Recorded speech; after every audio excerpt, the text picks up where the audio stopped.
Hello students, आज की इस मीटिंग में हम आपके लिए बीएससी पार्ट थर्ड ईयर का जो लास्ट पेपर है डायनेमिक्स को स्टार्ट करने जा रहे हैं।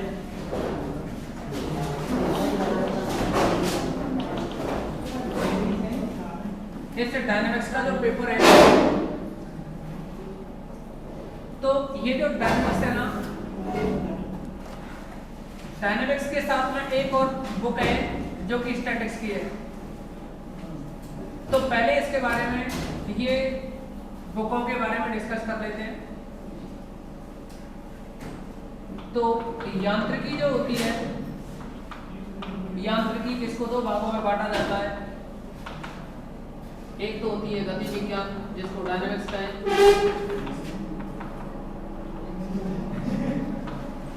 दूसरी होती है विज्ञान।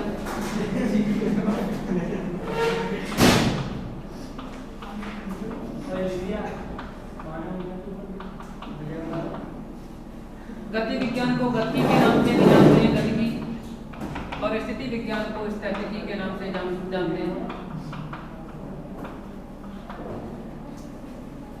तो गतिकी में क्या है कि गतिशील वस्तुओं के बारे में अध्ययन किया जाता है, और स्थितिकी में कैसी स्थिर वस्तुओं के बारे में अध्ययन किया जाता है। ठीक है ना। अब देखें, तो यहाँ जो गति विज्ञान है इसको दो भागों में बांटा गया है। एक तो होती है शब्द गतिकी और दूसरी होती है बल गतिकी। गति विज्ञान को कितने भागों में बांट दिया जाता है? दो भागों में, एक को शब्द गतिकी और दूसरी को बल गतिकी। एक को तो शब्द गतिकी, दूसरे है इसको बल गतिकी।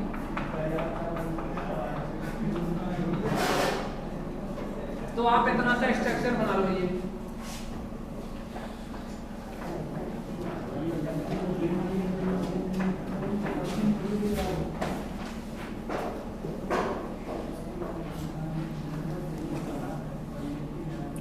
पहले थोड़ा स्लो रखेंगे, इसके बाद स्पीड बढ़ाएंगे।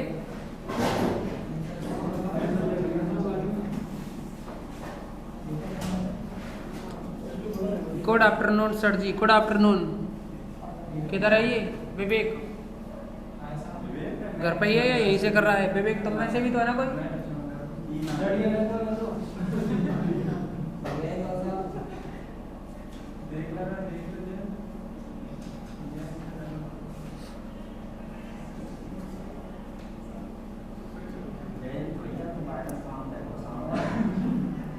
वेग, त्वरण, इन सबको जानते हो कि नहीं? चाल जानते हो ना? यहाँ हम इनके बारे में नहीं लिखाएंगे, ये बेसिक है।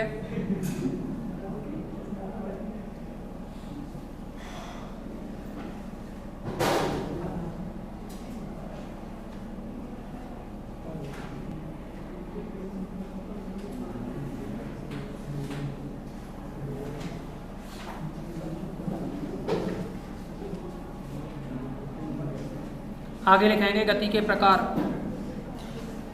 तो देखिए, गति दो प्रकार की होती है। एक तो होती है सरल रेखा में गति और दूसरी होती है वृत्तीय गति। एक तो सरल रेखा में गति और दूसरी समतलीय गति। और समतलीय गति को दो भागों में बांटा जाता है, एक वृत्तीय और दूसरी परवलयिक। तो पहले आप हेडिंग डालो गति के प्रकार। हेडिंग डालेंगे सभी गति के प्रकार, और इसमें लिखो पहला पॉइंट सरल रेखीय गति।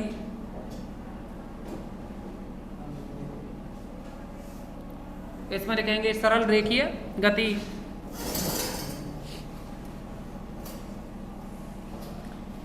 और सरल रेखीय गति में लिखेंगे आप, यदि कण एक सरल रेखा में गतिशील हो तो, यदि कण एक सरल रेखा में गतिशील हो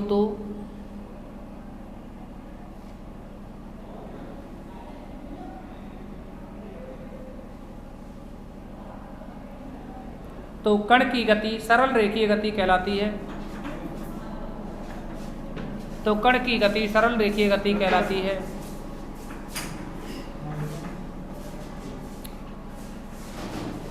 इसमें लिखें आगे, सरल रेखीय गति। सरल रेखीय गति तीन प्रकार की होती है। सरल रेखीय गति तीन प्रकार की होती है।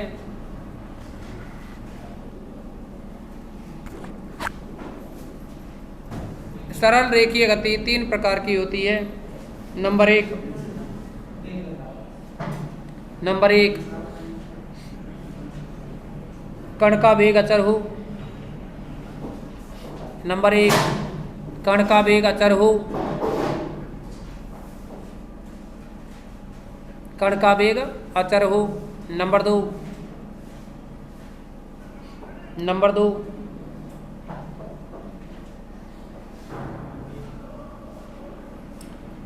कण का वेग परिवर्ती हो। परिवर्ती मतलब बदलता हो। नंबर 2 में लिखोगे कण का वेग परिवर्ती हो लेकिन त्वरण अचर हो। कण का वेग परिवर्ती हो लेकिन त्वरण अचर हो।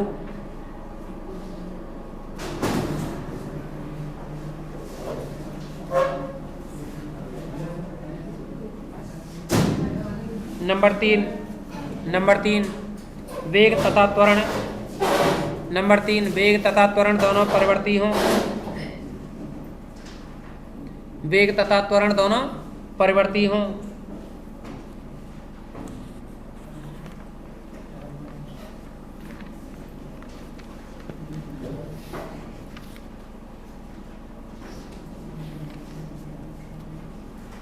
नेक्स्ट लिखोगे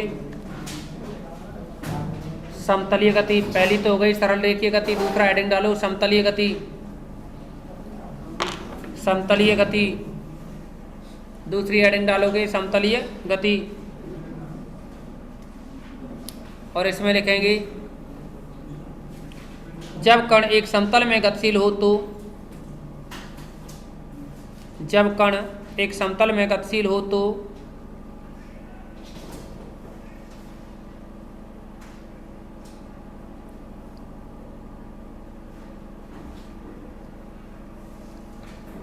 जब कण एक समतल में गतिशील हो तो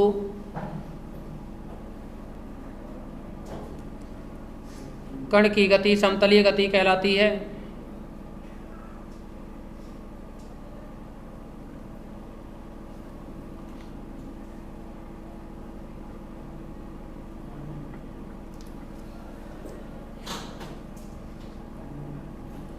नेक्स्ट लिखेंगे इसमें समतलीय गति दो प्रकार की होती है।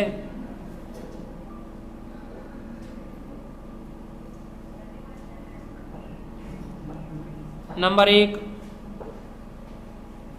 वृत्तीय पथ पर गति।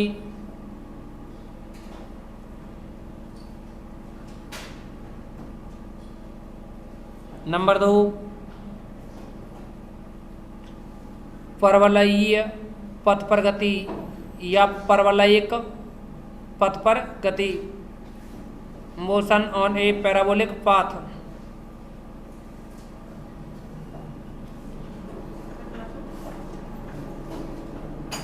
अब देखिए यहाँ आप लोग सभी जानते हैं चाल के बारे में, ठीक है ना। अब चाल है वो भी दो प्रकार की होती है, एक तो होती है एक समान चाल और दूसरी होती है औसत चाल। ऐसे ही विस्थापन के बारे में भी आप जानते हो फिजिक्स में, विस्थापन है, वेग है, त्वरण है, मंदन है, कोई दिक्कत तो नहीं ना इनमें।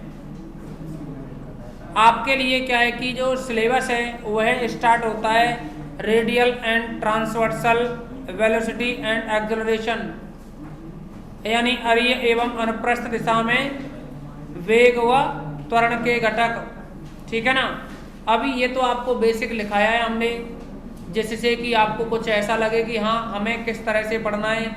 ये मैकेनिक्स की जो दो ब्रांच है, एक तो डायनेमिक्स और दूसरी स्टैटिक्स होती है ना, तो आपको ये भी पता होना चाहिए कि आप कुछ नहीं है यहाँ ओनली मैकेनिक्स पढ़ोगे। मैकेनिक्स को दो भागों में डिवाइड कर दिया गया है, एक तो डायनेमिक्स और दूसरा स्टैटिक्स। तो ये विस्थापन वगैरह तो आप 11th-12th में भी सीख के आते हैं, इनको कोई पेपर में पूछेगा नहीं आपसे, कहीं आप ऐसे समझें कि इसको भी पूछा जाएगा कि हमसे।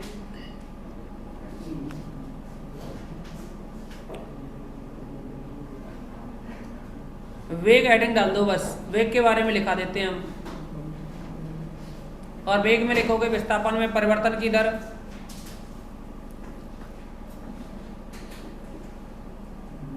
वेग के लिए लिखेंगे विस्थापन में परिवर्तन की दर वेग कहलाती है।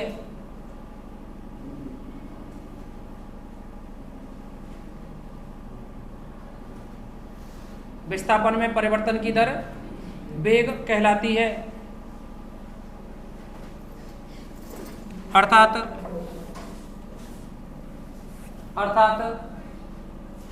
वेग v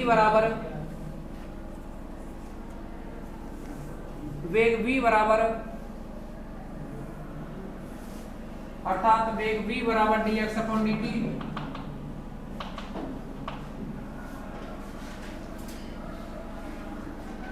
नेक्स्ट हेडिंग डालेंगे त्वरण।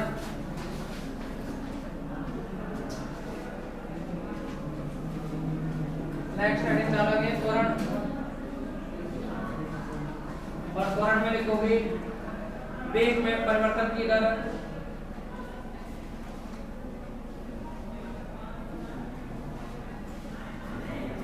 वेग में परिवर्तन की दर त्वरण कहलाती है।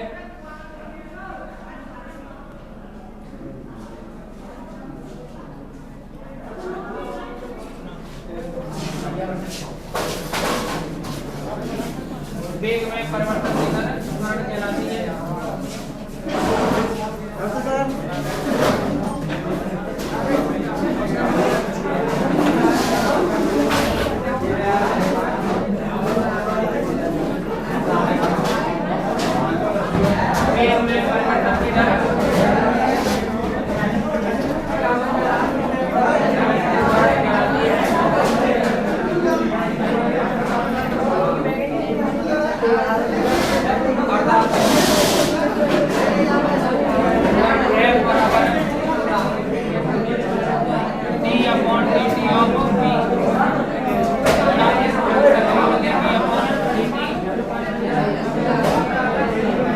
इसको आप लिख सकते हो dv अपॉन dt।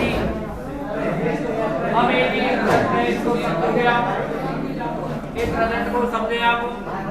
f बराबर dv अपॉन dt को आप ऐसे भी लिख सकते हो d अपॉन dt और वेग को लिखोगे dx अपॉन dt।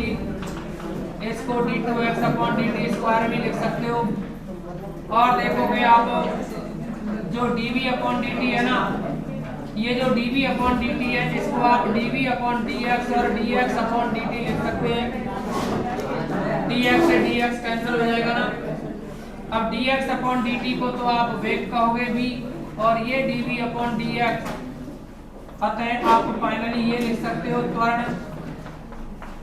त्वरण जो f होता है वह बराबर होता है dv अपॉन dt के और यही बराबर होता है d2x अपॉन dt स्क्वायर के और यही त्वरण बराबर होता है v dv अपॉन dx के। ओके, तो इसको आपको याद भी रखना है। करें इसको कंप्लीट। इसे कंप्लीट करेंगे आप यहां तक।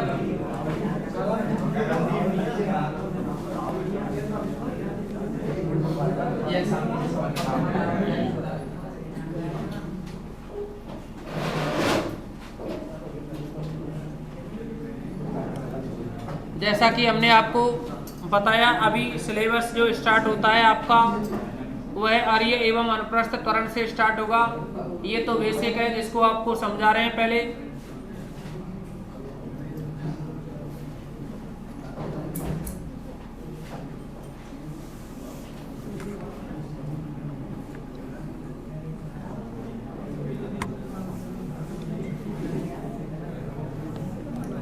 नेक्स्ट लिखोगे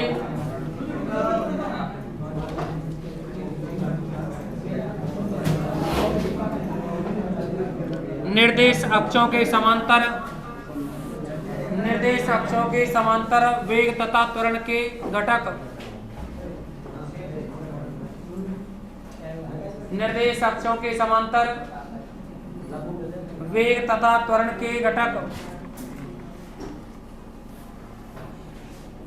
यानी जो x अक्ष और y अक्ष होती है ना, उनके समांतर वेग और त्वरण के घटक के बारे में बात करेंगे।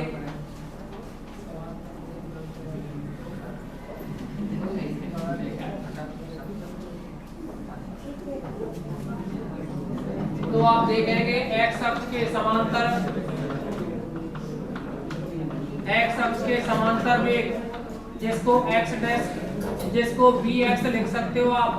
वी एक्स का मतलब D x upon D T जिसको एक्स डॉट भी कह सकते हैं।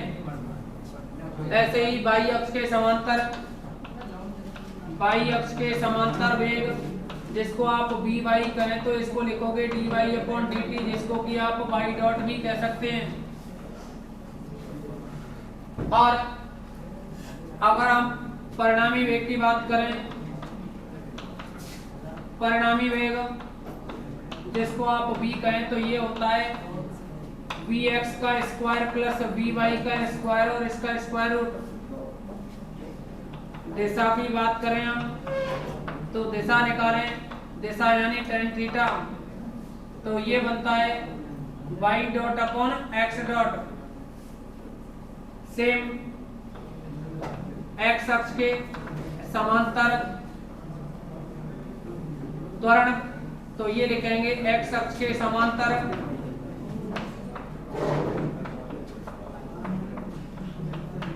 त्वरण जिसको fx कहें तो ये बनेगा d2x अपॉन dt स्क्वायर जिसे हम x डबल डॉट भी लिख सकते हैं। आवाज नहीं है एक की भी, ठीक है ना। ऐसे ही y अक्ष के समांतर त्वरण जिसे एफ वाई कहें तो ये बनेगा d2y upon dt square equal to y double dot. अभी इसके परिणामी त्वरण की अगर हम बात करें तो ये बनेगा परिणामी त्वरण जिसको f से व्यक्त करें तो अंडर रूट fx का स्क्वायर प्लस fy का स्क्वायर। दिशा की बात करें तो यहाँ भी दिशा जो कि tan थीटा बराबर है तो ये बनेगी y डबल डॉट अपॉन में x डबल डॉट। नोट कीजिए इसको।